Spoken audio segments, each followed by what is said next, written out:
You sit down to work, and the room is quiet, but your mind is already somewhere else. You pick up your phone just to check the time, and suddenly 30 minutes have vanished into a scroll of short videos and urgent headlines that won't matter tomorrow. You feel that heavy, hollow sensation in your chest, the specific guilt of knowing you are wasting your potential one notification at a time. We tell ourselves this is just a bad habit, or maybe we joke that we have a short attention span, but deep down, it feels like something more vital is leaking out of us. It feels like we are losing the ability to simply be in one place, doing one thing, without the digital world screaming for a piece of our consciousness. But here is the part most people miss about distraction. We treat it like a lack of discipline, assuming we just need to try harder or download a better productivity app. That assumption sounds logical until you look closer at how the human brain actually processes interruption.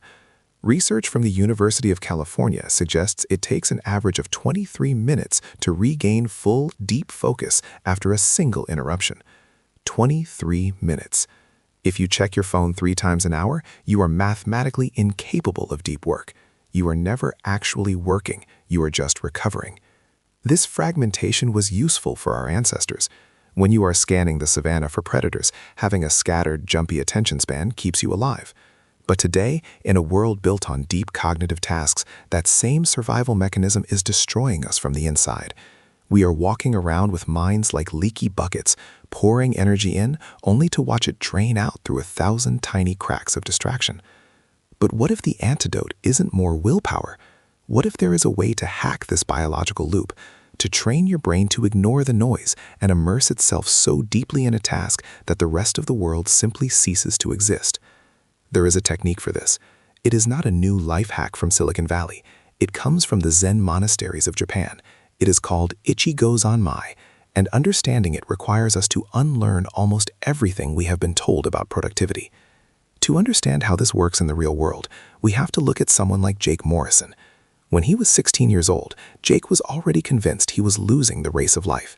He wasn't failing, exactly. He was stuck in that dangerous, comfortable middle ground where dreams go to die. He understood the basics of math and physics. He could code a little. But Jake had an ambition that was far too big for his report card. He wanted to get into MIT. He wanted to be an engineer at the most competitive technical institute on the planet. But there was a massive disconnect between his desire and his reality. Every time Jake sat down to study calculus, his mind would revolt. He would open the textbook, read 3 sentences, and immediately wonder what was happening on Instagram. He would start a coding problem, get stuck, and instantly tab over to YouTube. It wasn't that he didn't want to work. It was that he physically couldn't hold his attention on the friction of learning. This is where the risk quietly increases for students like Jake. It's not just about grades, it's about self-perception. Jake spent hours daydreaming about his future, imagining the graduation ceremony, the job at Google, the respect of his peers. But while he was busy living in that fantasy, his actual skills were stagnating. His friends, as teenage friends often do, turned his ambition into a punchline. They would laugh and say, "Jake, you can't even get a B in algebra, and you're talking about MIT? You're going to end up flipping burgers." They laughed, but Jake felt every joke like a physical blow. The pressure wasn't just coming from the outside, it was radiating from his parents too. They weren't cruel, but their concern was heavy. They would tell him, "You have potential, Jake, but you need to take this seriously." And that was the tragedy. He was taking it seriously. He was desperate, but every time he tried to focus, his brain sabotaged him. We often think of distraction as a choice, but for Jake, it felt like a compulsion. He was trapped in a cycle of high anxiety and low performance. The lower his grades dropped, the more anxious he got. The more anxious he got, the more he sought the dopamine hit of his phone to numb the feeling of failure. It came to a head on a rainy Tuesday after he got his calculus test back. It was another mediocre grade, another C that looked like a failure next to his MIT dreams. Jake hit a wall. He was tired of being the punchline. He was tired of disappointing his parents. But mostly, he was tired of lying to himself. He realized he had 2 choices. He could lower his dreams to match his current work ethic, or he could figure out why his brain was broken. The next afternoon, he went to the teacher's lounge to find Mr. Tanaka. Mr. Tanaka was the math teacher everyone respected, not out of fear, but out of a strange sense of calm he brought into the room. He was a man in his 50s, of Japanese descent, who moved with a deliberate slowness that made everyone else seem frantic. While other teachers yelled to get attention, Mr. Tanaka would just stop talking and wait. And the silence he created was so heavy that the students would quiet down just to see what he was looking at. Jake knocked on the door, his heart hammering in his throat. "Mr. Tanaka, can I talk to you?" The teacher looked up, removed his reading glasses, and nodded. "Sit down, Jake. What is on your mind?" Jake let it all spill out. The frustration, the MIT dream that felt impossible, the way his mind felt like a ping-pong ball bouncing between a dozen different thoughts. "I sit down to study," Jake said, his voice cracking, "and I can't. My mind jumps. I check my phone. I get up. I sit down. And then 3 hours. And I've done nothing. I think there's something wrong with me." Mr. Tanaka didn't interrupt. He listened, his face unreadable. When Jake finally finished, the teacher didn't offer a platitude. He didn't tell him to try harder. He asked a specific, almost diagnostic question. "Jake, when you sit down to study, how many tabs are open on your browser?" Jake blinked, caught off guard. "I don't know. Maybe 10? 12? "And your phone?" Tanaka asked. "Where is it?" "Right next to me," Jake admitted, face up, in case something happens. "And while you are solving a math problem," Tanaka continued, "are you also thinking about what you will do after you finish, or replaying a conversation from lunch?" "Yes," Jake said. "How did you know?" Mr. Tanaka smiled, and for the first time, the distance between them closed. "Because I was exactly like you when I was your age." This is where the advice sounds right, but can still be dangerous if we don't understand the context. We assume successful people were born focused. Mr. Tanaka explained that growing up in Japan, he had a mind that was constantly wandering, creating storms of anxiety, until his grandfather taught him a concept that rewired his entire approach to existence. He wrote 2 words on a slip of paper and slid it across the desk to Jake. "Ichigyo zamai." "It is a term from Zen practice," Tanaka said softly. "Roughly translated, it means concentration on one act. But it is not just about focus, Jake. It is about the complete union of the doer and the deed." Jake looked at the paper, confused. "So, multitasking is bad. I've heard that before." "No," Tanaka corrected him, his voice firm. "This is not about productivity tips. This is about ontology, the state of being. When you study math, you are usually Jake studying math. You are separate from the work. You are judging yourself. You are watching the clock. You are thinking about the result. That separation is where the suffering comes from. Ichigyo zamai asks you to disappear. There is no Jake. There is only the math." He saw Jake was struggling with the abstraction, so he pivoted. "Have you ever played a video game and looked up to realize 4 hours had passed?" "Yeah," Jake said, "all the time." "That is flow," Tanaka said. "You were so immersed that the separation between you and the game vanished. You weren't thinking about pressing buttons. The action was simply happening through you.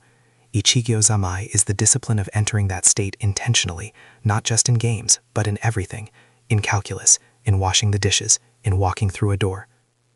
Jake felt a chill. The idea sounded almost magical, but his logical brain kicked in.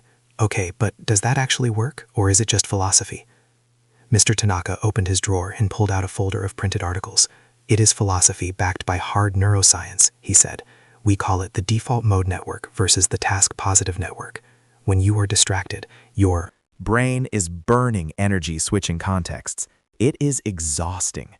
When you practice Ichigyo zamai, you are essentially training your brain to shut down the noise and route all energy into a single channel. It changes the physical structure of the brain. It builds gray matter in the prefrontal cortex." He handed the folder to Jake. "Read these. Understand the mechanism. Then, if you are serious about MIT, we will talk about the practice." That night, Jake didn't play video games. He stayed up reading the papers Tanaka had given him. The data was undeniable. Every time you switch tasks, every time you glance at a notification, you leave behind what researchers call attention residue. A part of your brain is still stuck on that text message while you are trying to solve an equation. Do this 10 times an hour, and your brain is effectively fragmented into 10 useless pieces. You aren't stupid, you are just cognitively diluted. One of the articles described the methodology of Ichigyo zamai in practical terms. It wasn't just focus, it was a ritual of exclusion. It meant creating an environment where distraction was physically impossible and then submitting to the task completely. It meant that when you are walking, you are just walking. When you are reading, you are just reading. It sounds simple, until you try it and realize how terrified your brain is of silence. Jake realized that his multitasking was actually a fear response. He was afraid of the difficulty of the work, so he constantly ran away to the safety of distraction. He wasn't lazy, he was avoiding the discomfort of deep effort. He decided to start the next day. He was going to run an experiment on his own mind. He didn't tell his friends, he didn't tell his parents. He came home from school, walked into his room, and looked at his desk. It was a mess of wires, papers, and old soda cans, a visual representation of his cluttered mind. Step 1 was the environment. He cleared everything. He took his phone, his lifeline, his addiction, and walked it to the kitchen, burying it inside a drawer under a stack of towels. He went back to his room and shut the door. He turned off his computer's Wi-Fi. He closed every tab except the one PDF he needed to study. He set a timer for 25 minutes. Just 25 minutes. Surely he could handle that. He sat down, took a breath, and started. The first 5 minutes were easy. He felt noble. He felt in control. But then the withdrawal hit. Around minute 7, his hand twitched, reaching for the phone that wasn't there. His brain started screaming, "Check your email. What if someone texted? This is boring. You need music. You need water. You need to check the news." The urge to escape was physical. It felt like an itch behind his eyes. This is where most people quit. We feel that discomfort and we interpret it as boredom, so we fix it with a scroll. But Jake remembered Tanaka's words. When the distraction arises, do not fight it. Just observe it. Say, "My mind has wandered," and gently bring it back. He had to do it 20 times in that first session. It was exhausting. It felt like wrestling a greased pig.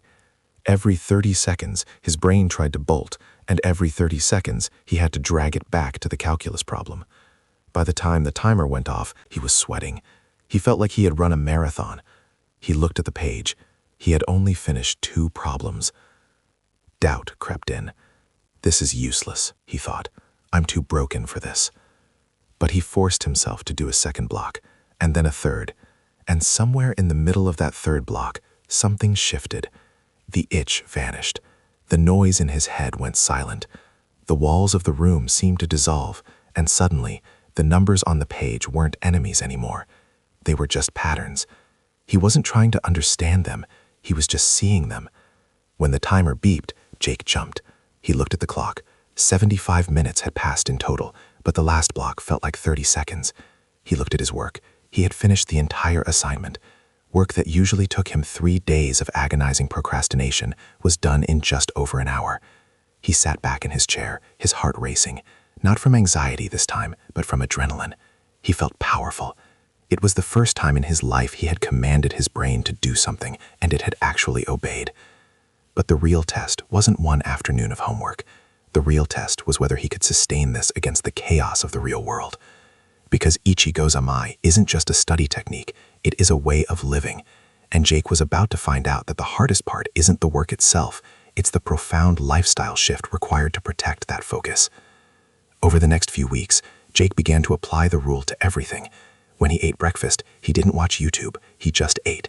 He tasted the eggs, he felt the texture of the toast. He realized he had been swallowing his food without tasting it for years. When he walked to the bus stop, he didn't put in headphones. He listened to the wind in the trees and the sound of traffic.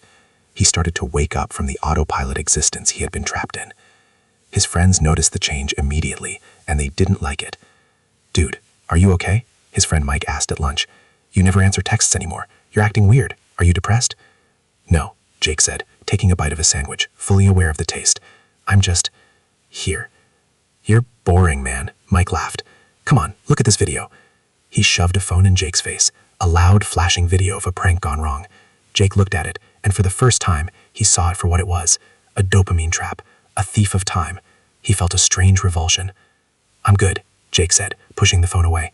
"I have to study later." "MIT, right?" Mike sneered. "Good luck with that, Einstein." Jake didn't get angry. He didn't feel the punch to the gut this time, because he knew. Something Mike didn't. He knew that talent wasn't the variable that mattered most. The variable was attention. And while Mike was fragmenting his mind with 6 hours of screen time a day, Jake was building a fortress. But the true challenge came during midterms. The pressure was ramping up. The material was getting harder. Advanced physics, complex algorithms. The old anxiety tried to claw its way back in. What if this isn't enough? What if I'm just slow? On the day of the physics final, Jake sat at his desk in the exam hall. The room was buzzing with nervous energy. Students were tapping their feet, chewing their pencils, frantically reviewing notes in their heads. Jake closed his eyes. He took 3 deep breaths. He visualized the concept Mr. Tanaka had taught him. I am not Jake taking a test. I am the test. He opened his eyes and turned over the paper. The world narrowed down to the tip of his pencil. He didn't look at the clock. He didn't look at the other students. He entered the stream. When Mr. Tanaka returned the exams a week later, he didn't hand Jake's paper back immediately. He held it in his hand and looked at Jake across the silent classroom. The other students were whispering, expecting another average grade, another reason to joke. Mr. Tanaka walked over to Jake's desk and placed the paper face down. Jake turned it over. A perfect score. Not just an A, 100%. Jake looked up, stunned. Mr. Tanaka gave him a nearly imperceptible nod. It was a confirmation. The system works. You have unlocked the door. But getting an A in high school physics is one thing. Surviving the brutal selection process of MIT is another. And as Jake prepared for the SATs and his college applications, he realized that Ichigo Zamai had a dangerous side effect. It isolates you. When you stop consuming the same noise as everyone else, you start to see the world differently, and that clarity can be lonely. Jake was about to face the biggest hurdle yet, the waiting game, the months of silence after submitting his application. This is where most people crack. The uncertainty eats them alive. They obsess, they check forums, they panic. But Jake applied the technique to the waiting itself. When I wait, I wait. He didn't fantasize about acceptance, and he didn't catastrophize about rejection. He simply existed in the present, continuing his practice, sharpening his mind, trusting that the result was out of his hands. Then, on a Tuesday afternoon much like the one where he first asked for help, the email arrived. The subject line was simple: admission decision. His hands trembled as he hovered over the mouse. His parents stood in the doorway, holding their breath. This was the moment that would validate the thousands of hours of silence, or prove that he was just a kid who tried too hard. He clicked. Congratulations. The scream that tore out of Jake's throat wasn't just happiness. It was release. It was the sound of a heavy burden being lifted. His mother started crying. His father grabbed him in a bear hug. But in the middle of the chaos, Jake felt a strange, quiet center. He was happy, yes, but he realized that the acceptance letter wasn't the prize. The prize was the person he had become to get it. He had learned to master his own mind, and once you own your attention, you own your life. But the story doesn't end with a college acceptance letter. In fact, that's just the prologue. Because when Jake arrived at MIT, he walked into a meat grinder. The smartest kids from around the world were there, and many of them were naturally brilliant in ways Jake was not. They processed information faster. They had been coding since they were 5. Jake felt the imposter syndrome creeping back in. I don't belong here. I just outworked high school. This is different. This is where the risk of burnout usually spikes. Students at elite universities often survive on caffeine, anxiety, and all-nighters, wearing their sleep deprivation like a badge of honor. Jake looked around and saw brilliant minds crumbling under the pressure of trying to do everything at once. He saw the leaky buckets everywhere. He made a decision. He would double down. He wouldn't try to be the smartest person in the room. He would be the most present. While his roommates studied with music blasting, 3 monitors open, and a phone vibrating every 2 minutes, Jake kept his room like a monk cell. 1 task, 1 focus, silence. And this is where the long-term effects of Ichigo Zanmai began to compound. Consistency is boring to watch, but its results are explosive over time.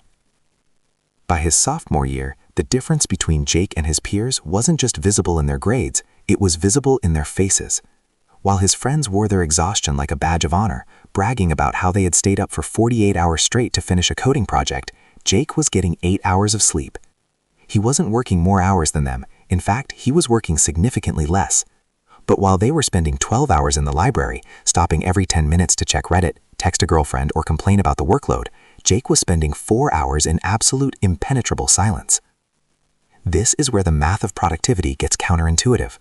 We tend to believe that output equals time spent. If you want to double your results, you must double your hours. But the formula is actually output equals time spent multiplied by intensity of focus. Jake had realized that 4 hours at intensity level 10 is vastly superior to 12 hours at intensity level 3. And the risk here is not just about efficiency, it is about the quality of the work itself. When his classmates wrote code at 3 a.m., fueled by energy drinks and anxiety, they made mistakes. Tiny syntax errors, logic gaps, sloppy architecture. They spent the next week fixing the bugs they had created in their exhaustion. Jake's code, written in a state of Ishigyo Zanmai, was clean. It was thoughtful. Because he wasn't rushing to the finish line, he was fully inhabited in the logic of the line he was writing in that moment. He was the tortoise in a race full of frantic hares, and he was winning by simply not stopping to look around. He graduated with honors, not because he was a genius, but because he was consistent. He landed a job at a top-tier tech firm in Seattle, the kind of place where the smartest engineers in the world gather to build the future. And this is where the stakes changed again. If college was a meat grinder, the modern open-plan office is a distraction factory designed by a sadist. The corporate world is built to fracture your attention. The constant ping of Slack messages, the endless email chains, the meetings that could have been emails, the coworker stopping by your desk to ask a quick question that takes 20 minutes. Jake sat down on his first day and realized that practicing Ishigyo Zanmai here would be an act of rebellion. His manager, a frantic man named Dave, prided himself on being a multitasker. Dave would be on a conference call, typing an email and nodding at Jake all at the same time. Dave looked productive, but Dave was constantly putting out fires that he had started by not paying attention. He forgot instructions, he misread data, and he was perpetually stressed. Jake took a different approach. He became known as the slow responder. If you sent Jake an email, you didn't get a reply in 30 seconds. You might not get one for 2 hours. At first, this annoyed people. In a culture of instant gratification, his silence felt like negligence. But then they saw his work. When Jake delivered a project, it was bulletproof. When he spoke in a meeting, he didn't just repeat what someone else had said. He had actually been listening, fully, and his insights cut through the noise. He began to block out deep work sessions on his public calendar. During those times, he was unreachable. No Slack, no email, no tapping on the shoulder. He treated his attention as a finite resource, more valuable than his salary. And slowly, the culture around him began to shift. His team realized that when they needed real answers, they went to Jake, because Jake was the only one who had taken the time to actually think. 3 years into the job, the company faced a critical infrastructure failure. A database migration went wrong, threatening to lose millions of dollars in customer data. Panic swept the floor. Engineers were shouting, managers were pacing, and the CTO was demanding updates every 5 minutes. The noise level was deafening. In the middle of the chaos, Jake sat at his desk. He put on noise-canceling headphones, not to listen to music, but to silence the fear in the room. He didn't rush. He didn't let the panic of the CTO infect his nervous system. He applied Ishigyo Zanmai to the crisis. He looked at the code. 1 line. Then the next. He entered the flow state. While others were frantically trying random fixes, Jake found the root cause, a single, obscure dependency that everyone else had missed because they were too busy panicking. He fixed it. The systems came back online. The room erupted in cheers, but Jake just took a deep breath, saved his work, and slowly took off his headphones. He wasn't a hero. He was just the only person in the room who was actually there. But here is the part that usually gets left out of success stories. We focus on the promotion Jake got, or the raise, or the respect. But the real victory of Ishigyo Zanmai wasn't professional. It was personal. You see, the research on mindfulness reveals a startling correlation that has nothing to do with productivity. A famous study out of Harvard by psychologists Matthew Killingsworth and Daniel Gilbert collected data from thousands of people to track their happiness levels throughout the day. They found something profound. People are thinking about what is not happening almost as often as they are thinking about what is happening. And here is the kicker. When their minds wandered, they were consistently less happy. The data doesn't fail. Our interpretation does. We think we are unhappy because we have problems, bills to pay, relationship issues, work stress. But the study suggested that a wandering mind is not a result of unhappiness. It is the cause of it. Even when people were thinking about pleasant things, They were less happy than when they were fully engaged in a mundane task like washing dishes or waiting in traffic. Jake discovered this truth experientially. By training his brain to be present at work, he had rewired his capacity to be present in life. When he went on dates, he wasn't checking his phone under the table. He was listening to the tone of his partner's voice, noticing the way the light hit the table, tasting the wine. When he visited his parents, he wasn't thinking about the code he had to write on Monday. He was fully with them. His friends, the ones who had mocked him in high school, were now facing a different kind of crisis. They were successful on paper, but they were miserable. They were constantly scrolling, constantly searching for the next dopamine hit, unable to sit in a room alone for 5 minutes without feeling an existential itch.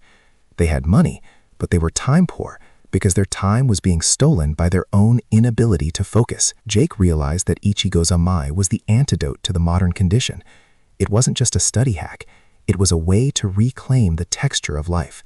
Life is composed of a series of moments, and if you are never fully in the moment, you are effectively dead.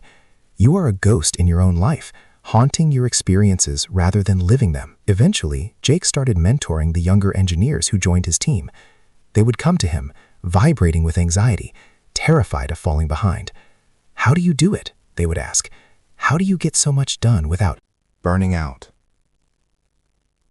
And Jake would tell them the truth, even though it wasn't what they wanted to hear. "You are trying to drink the ocean," he would say. "You can't drink the ocean. You can only drink one sip. Stop trying to do everything. Do this one thing. Then do the next." He would teach them to wash their coffee mug, not as a chore, but as a meditation. Feel the warm water. Feel the porcelain. Be the washing. If you can't wash a mug with focus, you can't architect a software system with focus. The neural pathways are the same. So, where does that leave you? You are likely watching this video on a device that is designed to interrupt you. You might have 3 other tabs open right now. You might be thinking about what you need to eat for dinner or a text you forgot to reply to. That is normal. Your brain has been trained by a $1 trillion economy to be scattered. But you have a choice. The next time you feel that urge to switch tasks, to check the notification, to escape the present moment, pause. Just for a second. Recognize the urge. Do not judge it. Just see it. And then, gently, firmly, turn back to the thing in front of you. It doesn't matter if you are writing a novel, studying for an exam, or just folding your laundry. There is a universe in that single action if you are brave enough to look at it.